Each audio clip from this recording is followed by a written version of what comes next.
মূল জায়গা হচ্ছে ফিলিস্তিন। শেষ জামানার সবচেয়ে ইম্পর্টেন্ট জায়গা হচ্ছে প্যালেস্টাইন।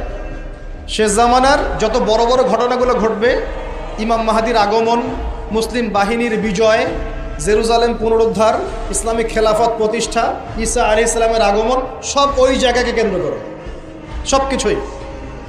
সব কিছুই ওখানেই দাজ্জাল বের হবে, দাজ্জালকে আবার মারাও হবে সেখানে, সব কিছু ওখানে। কিন্তু ওই দিক থেকে মুসলিমদের দৃষ্টি ফোকাস করে অন্যদিকে সরিয়ে দেওয়া হচ্ছে। ফিলিস্তিনিদেরকে দেখলেই গুলি মেরে দিতে বলা হয়েছে, দেখেছেন? দেখেন নাই? আমরা যে মসজিদটা দেখেছি আল আকসা, দেখেছেন? এই আকসাকে সরিয়ে দিয়ে সেখানে থার্ড টেম্পল নির্মাণ করার প্ল্যান হচ্ছে। মানে এই যে থার্ড টেম্পল তো বোঝেন না, হাইকেলে সুলাইমানি, মানে ওরা